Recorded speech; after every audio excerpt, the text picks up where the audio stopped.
జీవనరేఖకు తిరిగి స్వాగతం.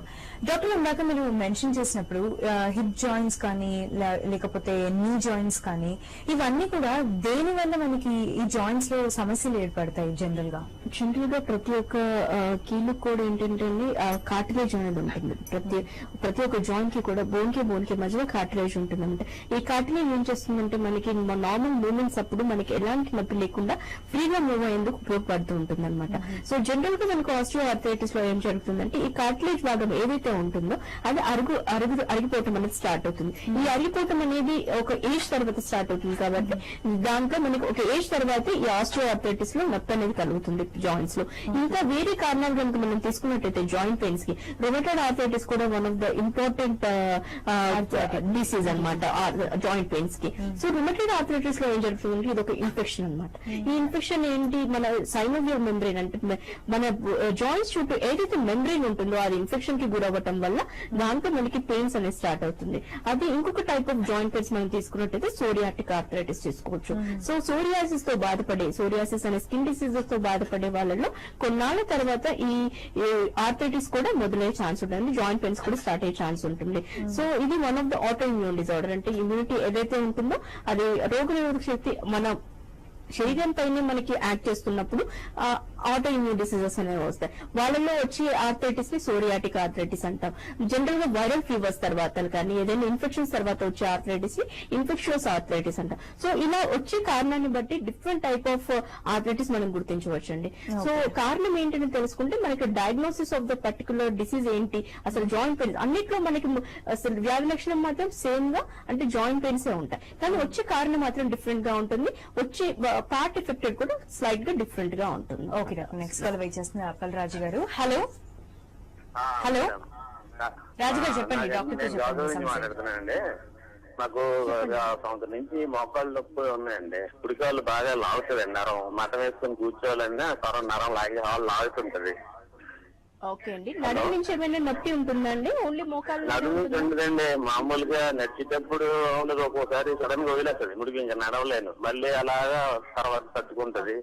ఆ నరం దగ్గర కూర్చొని మఠం వేసుకుంటే కాళ్ళు లాగేస్తుంటదండి.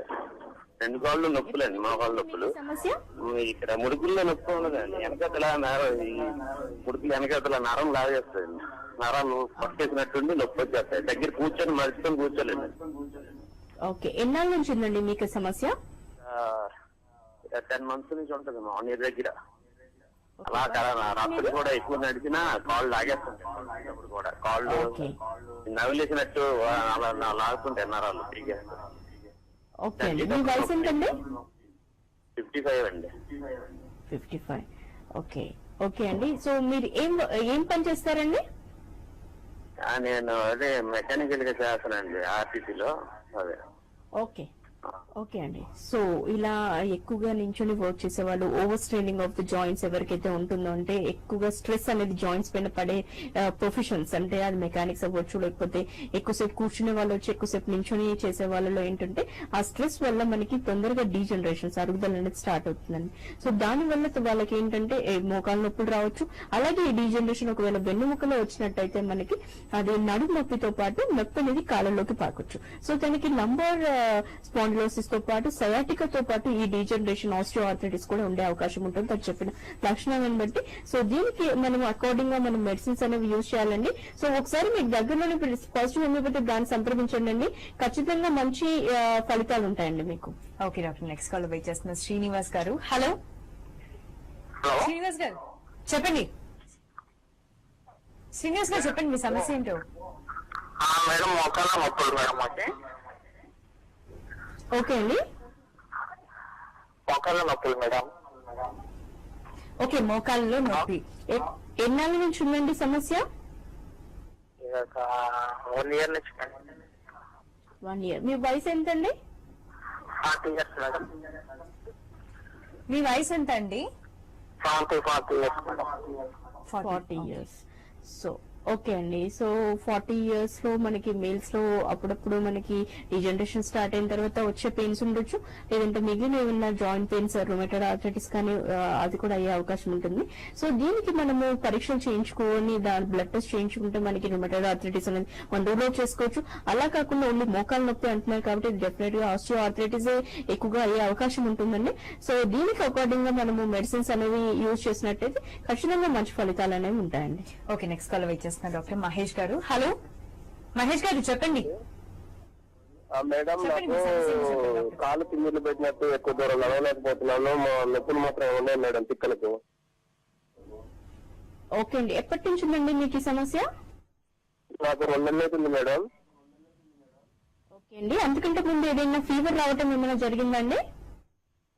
నాకు జాండీస్ అయినాయి మేడం. ఓకే అండి, అప్పటి నుంచి మీకు ఈ ప్రాబ్లం అనిపిస్తుందా? అవునండి, అప్పటి నుంచి ప్రాబ్లం అనిపిస్తుంది. నడవలేకపోతున్నాను, ఎక్కువ నడవలేకపోతున్నాను అసలు. ఓకే అండి, చెప్తాను. సో జాండీస్ అనేది ఒక డెబిలిటేటింగ్ డిసీజ్, అంటే అది కాలేయానికి వచ్చిన వ్యాధి. సో దాంట్లో ఏంటంటే ఇన్ఫెక్షన్, వైరల్ ఇన్ఫెక్షన్ తర్వాత మనకి ఈ జనరలైజ్డ్ వీక్నెస్ వల్ల కూడా మనకి కాళ్ళు తిమ్మిళ్ళు రావటము, తర్వాత మనకి ఎక్కువగా మంటగా ఉండటము, తర్వాత ఎక్కువ దూరం నడవలేకపోవటం, ఇవన్నీ సమస్యలన్నీ మనం చూస్తామండి. సో ఇది ఆఫ్టర్ సమ్ అక్యూట్ ప్రాబ్లం తర్వాత వచ్చిన ప్రాబ్లం కదా. డెఫినెట్ గా దీనికి మంచి మెడిసిన్స్ ఉంటాయండి. ఒకసారి మీకు దగ్గర దాన్ని సంప్రదించండి, ఖచ్చితంగా మంచి ఫలితాలు ఉంటాయి దీనికి.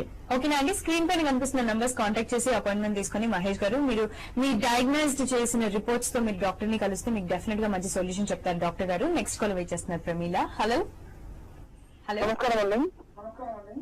నమస్కారం అండి, చెప్పండి మీ సమస్య ఏంటో డాక్టర్ తో. నమస్కారం అండి. నమస్తే అండి మేడం, మా మెసేజ్ ప్రమీల. ఆమెకు గత 4 సంవత్సరాల నుంచి జాయింట్ పెయిన్స్ ఉందండి. ప్రతి జాయింట్ కు పెయిన్ వస్తుందండి. జాయింట్స్ అండి? Madam, hello hello madam. Joints అని అడుగుతున్నారు డాక్టర్. అన్ని జాయింట్స్ అండి? ప్రతి జాయింట్ పెయిన్ ఉందండి. సో అంతకంటే ముందు ఫీవర్ రావటం ఏమైనా జరిగిందండి? అంతకుముందు ఫీవర్ ఏం లేదండి, మంచి ఆరోగ్యంగా ఉన్నారు. కానీ ఈ మధ్యనే ఒక 4 years నుంచి అలా జాయింట్ పెయిన్స్ వస్తున్నాయి. డాక్టర్ చూపించాము. డాక్టర్ చూపిస్తే వాళ్ళు ఓవరిన్ తర్వాత జంప్లేట్ 2 టాబ్లెట్ ఇచ్చారండి. ఓకే అండి, జంప్లేట్ టాబ్లెట్ ఇప్పటికీ వాడుతున్నాము. అది వేసుకున్నంత సేపు మంచిగా ఉంటున్నారు, తర్వాత మళ్ళీ పొజిషన్ వచ్చేస్తుంది. కొంతమంది డాక్టర్లు ఏం చెప్తున్నారంటే ఈ ఓవరిన్ జంప్లేట్ ఎక్కువ వాడకూడదు, వాడితే కిడ్నీకి ప్రాబ్లం వస్తుందని చెప్తున్నారు. ఓకే అండి. దానివల్ల సో వయసు ఎంతండి? మేడం, వయసు ఎంత ఉండొచ్చండి? వయసు 40 ఉంటుంది, 42 ఉంటుంది. ఓకే అండి. ఓకే, అన్ని జాయింట్ పెయిన్స్ వస్తున్నాయంటే పాలీ ఆర్థరైటిస్ అంటారండి. ఒకవేళ ఒకటే జాయింట్ ఉంటే మోనో ఆర్థరైటిస్ ఉంది. పాలీ ఆర్థరైటిస్ కండిషన్ రావడానికి మనకి డీజనరేటివ్ కాజెస్ ఉండొచ్చు, లేకపోతే ఇన్ఫెక్షన్స్ కాజెస్ ఉండొచ్చు. సో తనకి 44 years అని చెప్తున్నారు కాబట్టి మేజర్ గా డీజనరేటివ్ కాజెస్ ఉండొచ్చు. అదే ఆడవాళ్ళలో కాబట్టి హార్మోనల్ ఇంబ్యాలెన్స్ తర్వాత వచ్చిన డీజనరేషన్ ఉండొచ్చు. సో దీనికి కూడా మనం ఏంటంటే రెగ్యులర్ ఏవైతే మెడిసిన్స్ ఆల్రెడీ యూజ్ చేస్తున్నా అన్నారో దానివల్ల ఏంటంటే టెంపరీ రిలీఫ్, అంటే ఓన్లీ మనకి పెయిన్ ఉంటుంది కాబట్టి పెయిన్ ని తగ్గించడానికి మెడిసిన్ ఉంటుంది. కానీ దాని వెనకాల అసలు ఆ పెయిన్ అనేది రావడానికి గల అరుగుదల ఎందుకు వచ్చింది మనకి?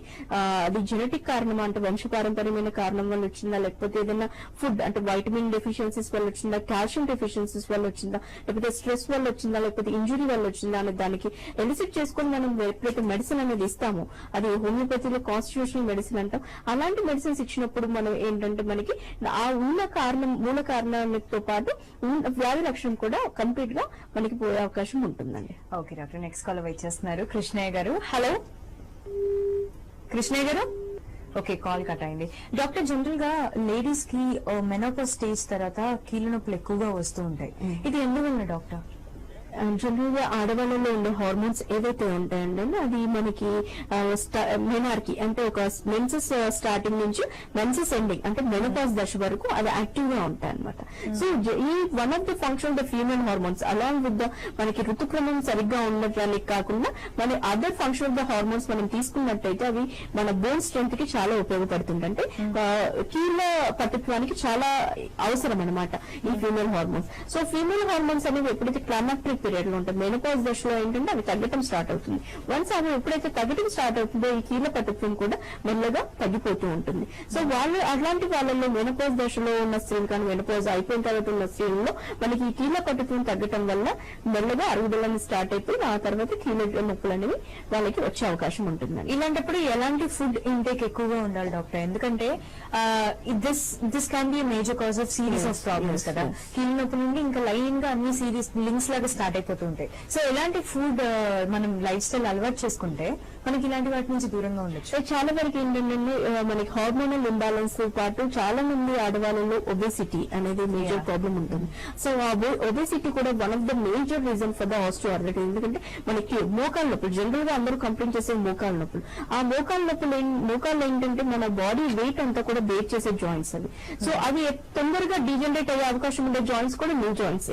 సో మనం జస్ట్ ఫస్ట్ థింగ్ ఏంటంటే ఒబేసిటీ రాకుండా చూసుకోవటం ఒకటి, మన వెయిట్ కంట్రోల్ చేసుకోవాలి. దాంతో పాటు బోన్ స్ట్రెంత్ కావాల్సిన వైటమిన్స్ ఏవైతే ఉంటాయో, వైటమిన్ డి మేజర్ గా, along with it calcium is very very important. ఈ కాల్షియం రిచ్ ఫుడ్స్ ఏవైతే ఉంటాయో అంటే ఫర్ ఎగ్జాంపుల్ మిల్క్ కానీ, ఎగ్స్ కానీ, తర్వాత నాన్ వెజ్ కానీ, తర్వాత లీఫీ వెజిటేబుల్స్ లో రిచ్ కాల్షియం ఉంటుంది. అలాంగ్ విత్ దట్ మనకి regular walk which is good for అంటే వైటమిన్ డి రావడానికి మనకి రెగ్యులర్ ఎర్లీ మార్నింగ్ వాక్ చేసిన వాళ్ళలో, అలాగే డైట్ కంట్రోల్ తో పాటు అంటే వెయిట్ మెయింటైన్ చేసిన వాళ్ళలో మనకి చాలా వరకు ఈ డీజనరేషన్స్ కి ఒక సర్టన్ ఏజ్ గ్రూప్ వరకు మనం ఆపే ఛాన్స్ డెఫినెట్ గా ఉంటుందండి. సో ఇలాంటి ఫుడ్ లైఫ్ స్టైల్ తో పాటు ఎక్సర్సైజెస్ కూడా ఇంపార్టెంట్ డాక్టర్. ఎక్సర్సైజ్ డెఫినెట్ గా ఇంపార్టెంట్. ఎందుకంటే exercises are good for maintaining the weight and also it gives the psychological గా మనకి ఏంటంటే ఒక మెంటల్ స్ట్రెస్ నుంచి రిలీవ్ అయ్యేదానికి కూడా ఈ ఎక్సర్సైజ్ అనేది చాలా ఇంపార్టెంట్. సో ఎమోషనల్ స్ట్రెస్ కూడా అప్పుడప్పుడు మన అరుగుదలకు కారణం అవుతుంది. కాబట్టి ఎమోషనల్ స్ట్రెస్ ఫ్రీ లైఫ్ ఉండాలంటే exercise is both important for the obesity control and also for the mental stress control. చిన్నపిల్లలకి కూడా ఆర్థరైటిస్ అనే సమస్య వస్తుందా డాక్టర్? ఎందుకంటే చిన్నపిల్లలు కూడా ఆడుకున్న తర్వాత చాలా మంది పిల్లలు ఈ మధ్య కాలంలో టైర్డ్నెస్ ఎక్కువగా కనిపిస్తుంది వాళ్ళలో. దీనికి రీజన్ ఏంటి? అండ్ ఆర్థరైటిస్ అనే సమస్య వాళ్ళు కూడా ఫేస్ చేస్తారా? జనరల్ గా అలాంటి వాళ్ళు జనరలైజ్డ్ వీక్నెస్ ఉంటుందండి. జాయింట్ పెయిన్స్ తో పాటు జనరలైజ్డ్ వీక్నెస్ ఎందుకు వస్తుందంటే మన చిన్న పిల్లల్లో ఏంటంటే న్యూట్రిషనల్ డెఫిషియన్సీ ఉండొచ్చు. సో ఏంటంటే ఈ మధ్య కాలంలో మనము చాలా వరకు పిల్లలు జంక్ ఫుడ్ కి అలవాటు పడిపోయి మేజర్ న్యూట్రియంట్స్ ఏవైతే ఉంటున్నాయి ఫుడ్ అవి వాళ్ళు లాక్ అవుతున్నారు. ఆ డెఫిషియన్సీస్ వల్ల ఏమవుతుందంటే మనకి జనరలైజ్డ్ వీక్నెస్ అనేది వస్తుంది. సో వైటమిన్ డి అందులో వాళ్ళలో కూడా బోన్ స్ట్రెంత్ చాలా ఇంపార్టెంట్. అది వైటమిన్ డి అండ్ కాల్షియం. ఆ డెఫిషియన్సీ వల్ల వాళ్ళకి బోన్ పెయిన్స్ రావచ్చు. అలాంగ్ విత్ ఇట్ మనకి జనరలైజ్డ్ వీక్నెస్ కూడా రావచ్చు. సో ఈ ఆస్టియోఆర్థరైటిస్ అనేది ఏ ఏజ్ ఫ్యాక్టర్ వాళ్ళకి ఎక్కువగా వస్తుంది? జనరల్ గా ఇది old age disease because it's degenerative disease అంటే అరుగుదలకు సంబంధించిన డిసీజ్ కాబట్టి ఒక ఏజ్ గ్రూప్ తర్వాత మనకి ఇది కనబడుతుంటుంది. ఒక యావరేజ్ గ్రూప్ తీసుకున్నట్టయితే మనకి ఒక 40 to 60 years మధ్యలో ఇది డెవలప్ అయ్యే ఛాన్స్ ఉంటుంది. ఆ డెవలప్మెంట్ కూడా it depends upon 1% to 1% because on this strength. ఎవరిలో అయితే స్ట్రాంగ్ ఉంటారో వాళ్ళకి ఒక 60 years తర్వాత డెవలప్ అవ్వచ్చు. ఒక వీక్ పర్సనాలిటీస్ కి ఒక 40 years లోనే మనకి ఆస్టియోఆర్థరైటిస్ అనేది డెవలప్ అవ్వచ్చు. అండ్ కొన్ని రిపోర్ట్స్ చెప్పారు కదా డాక్టర్, మీరు ఎక్కువగా వాకింగ్ చేస్తే, లేడీస్ ఎక్కువగా స్కిప్పింగ్ కానీ జాగింగ్ కానీ చేస్తే కీళ్ళ నొప్పులు, ఈ అరుగుదల ప్రాబ్లం వస్తుంది, కీళ్ళ నొప్పుల్లో సమస్యలు ఎక్కువగా వస్తుందని. Is that true?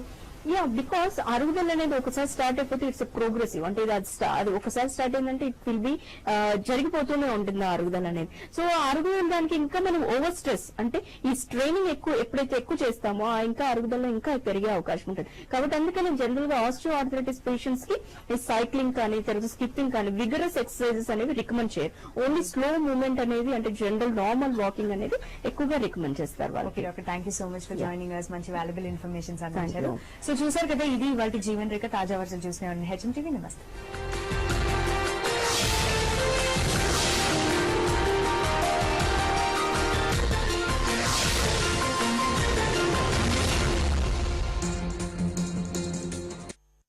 మనం పెళ్లి చేసుకుని తప్పు చేయడం లేదు కదా?